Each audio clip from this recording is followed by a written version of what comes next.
Run through this exercise with me for a second. Close your eyes and think of 3 of your top holiday destinations. Could be places you've been to in the past or places that you'd love to go to. Do that now. Shouldn't take too long. Now, I want to just make you aware of what happened there inside your brain, inside your mind's eye, or whatever term you want to give it. But I'll be willing to put an awful lot of my own personal money on the fact that every single person watching this video, if you did just close your eyes and think of those 3 top holiday destinations, wherever they may be, you would have seen them.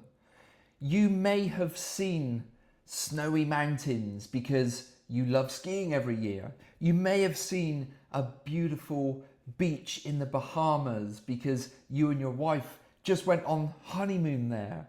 You may have seen some mountains here in the UK that you and your family love to go hiking up. Whatever it may be, you saw it. You weren't there because you're watching this video. So how did you see it?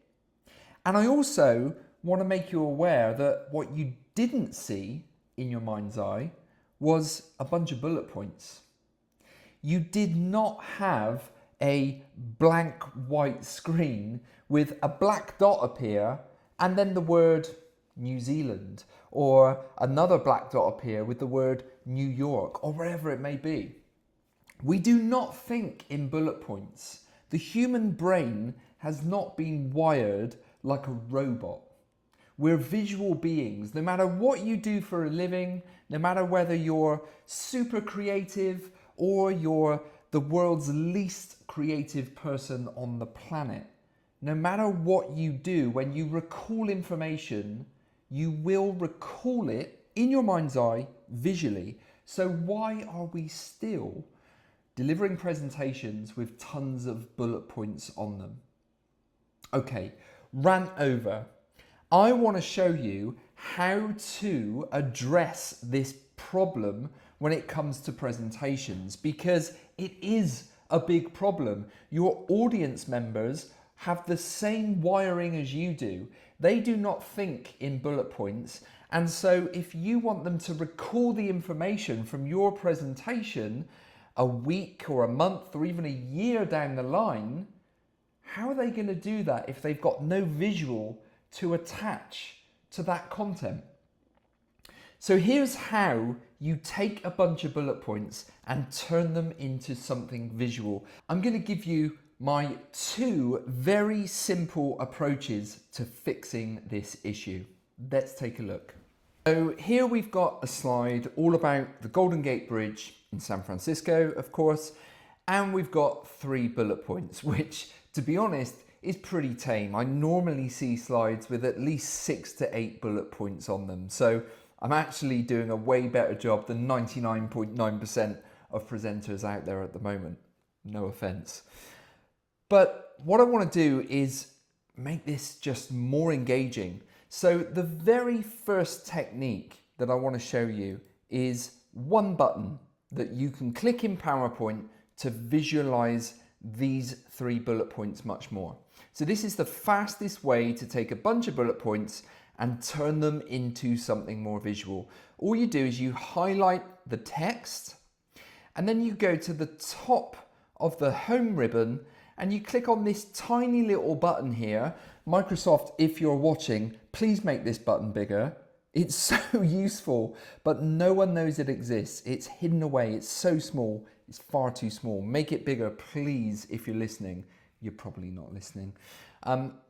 Click on that button. Go to the More Smart Art Graphics option at the bottom. You can just click the options that appear straight away, but I like to go into the menu to see all of the different options here.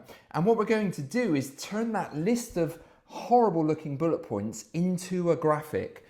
So it could be anything at all that might work for the content that I'm trying to talk about. Now, for me, I'm talking about the construction period of the Golden Gate Bridge. So maybe having something that looks a little bit like a timeline would be a really nice thing to do. So let's do this one here. We're going to use continuous picture list. There's probably even better ones that I could spend a bit more time finding, but there you go. Straight away we've got something that's more visual with just the click of one button and then, you know, selecting the actual graphic. And what I can do here as well, the smart art that I've chosen has some picture placeholders. So I can click on each of these, go to the stock images library, and if we just do a quick search for San Francisco, we can bring through some really relevant bridge images to just visualize things a little bit more. Let's do that again. Any of these will be fine for now. There we go. And let's do it one more time. Now, of course, you don't have to use the stock library of images. You can upload your own images if you have them. And then once we've got those 3 points in place, I can make this graphic much bigger, get it to fill the screen, and there you go. Within less than a minute, I've got something that is way more visual for the audience. It's going to grab the attention of their eyeballs, which is really important. Make sure they're focusing on the screen, make sure they're listening into you, and it's just a graphic that their brains can latch onto that little bit more. It's a little bit more stickier than just getting them to read a bunch of bullet points. And let's face it, if we are presenting about something like the Golden Gate Bridge, that's a pretty cool thing to be talking about. So there's going to be so many amazing visuals and graphics that we can use to really get our point across. So again, this is the very first way you can do it. And all I did was I selected all of my text and I used this little button here at the top to convert my bullets to smart art graphics. Okay, the second way that we can make these bullet points way more visual requires a little bit more time, but not much. And this is actually my preferred approach. This is just kind of my own style of presenting. I would prefer to take this approach than to use the smart art graphic option. It takes a little bit more time, but again, not masses of time. What I'm going to do first of all is I'm going to go to my insert menu and I'm just going to use the pictures option. I'm going to go to stock images again and let's find another image of the bridge. Let's make sure it's a nice big one. In fact, something like this would be great on the right hand side here. Now I'm going to insert that and I'm actually going to, let's get rid of my designer tools. I'm going to right click and send that to the back. What I'm then going to do is with the picture format option selected, I'm going to just make a few color corrections to my background image. I'm going to darken it up a little bit. There we go. Now you'll see why I've done that in just a second. I'm going to make this title range right instead of left, and I'll maybe make that text white as well.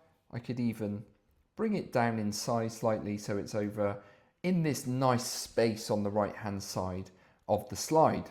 Now I will address the bullet points in a second, but what I'm going to do now, before I touch any of this, any of the bullet points, I'm going to duplicate this slide twice. So I'm going to right click on that slide, duplicate it, and then duplicate it again. Now you'll see why in a second. What I'm going to do now is go back to the very first version of the slide and I'm going to get rid of the second and the third point. I'm also going to select the text and click on the bullet point button again to remove the damn bullet point, that nasty little white dot. We'll get rid of that, we don't need that. I'm going to move this text over here now so it's kind of alongside the title in this nice empty white space. What I'm going to do now is get rid of and eliminate the words that don't really need to be there. So if we look at this piece of text, it says San Francisco's city engineer estimated the cost at 100 million. Now, if I was sending this to someone as an email, I would leave all of that text in, because an email you want people to read, but we don't really want people to read our slides. If anything at all, we want them to skim read the key points that we're trying to get across as we speak, as we present. So I'm going to get rid of some of these words now.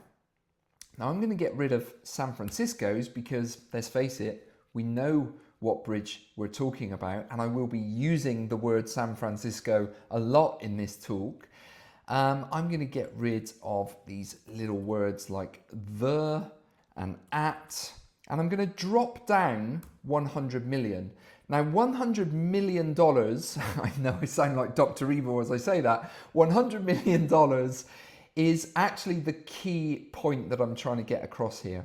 So what I'm going to do is highlight that. I'm going to make it bold, and then I'm just going to make it really, really big. I'm going to go as big as, let's say, 36 point. And I'm going to do something like that. Now, there's no right or wrong with how you do this. You could make all of the text much bigger if you wanted to. It's entirely up to you. But the point here, and what I'm actually trying to achieve with this design, is I'm trying to make it so simple for my audience members to quickly see something and bang, they understand it. They don't need to read the whole sentence. They don't need to listen to me and read at the same time and try and understand it. They just will understand it. It's there for them, and it's really, really obvious. 100 million, and there's a visual behind of the bridge that their brains will latch onto to make that really sticky so that they can recall this information at a later date. Now, of course, you guessed it. What I'm going to do then is go to the next slide and just do exactly the same thing, but this time with the second point. So I'm going to fast forward the video a little bit here so you can see the end result.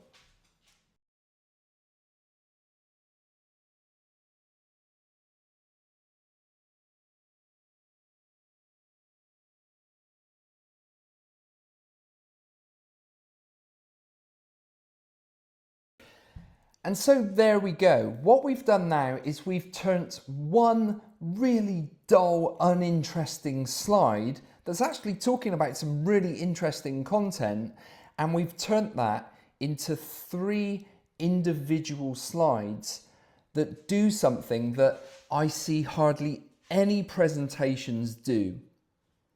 And that's communicate a clear message on every single slide. Now, you may be looking at this and thinking, well, hang on a second, that means my 20 slide PowerPoint is now going to become 100 slides. And my answer to you is, yeah, maybe it will. But do you know what? It's not about the number of slides. It's not about you having to cope with more slides. Guess what? It's about your audience. We're doing this for them. If we're not building a presentation with our audiences in mind, then why are we doing it at all? We may as well just email people some stuff they can read and then get them on the phone to sell to them or educate them or whatever it may be. So don't be freaked out by the fact that I'm recommending here that you take a list of bullet points and turn each point into an individual slide. You're not going to get an invoice from Microsoft for using your monthly allowance of slides. That's not going to happen anytime soon. But I would highly recommend that you try and communicate one piece of information, one thought, one process, one piece of content on every single slide. And if you can do that, trust me, your audiences will thank you for it. And the beautiful thing about this is, guess what? Your audience doesn't give a damn how many slides you take them through. The fact that you've got clear messaging now, 3 clear messages, is actually going to be much easier for them to understand, instead of what we had originally, where they would be frantically trying to read each bullet point as you were presenting and talking to them at the same time. It's almost impossible to read and listen at the same time, even when it's about the same subject. So do yourself a favor, try and ditch the bullet points as quickly as you can and try out these two techniques. Let me know how you get on, and I'll see you on the next video.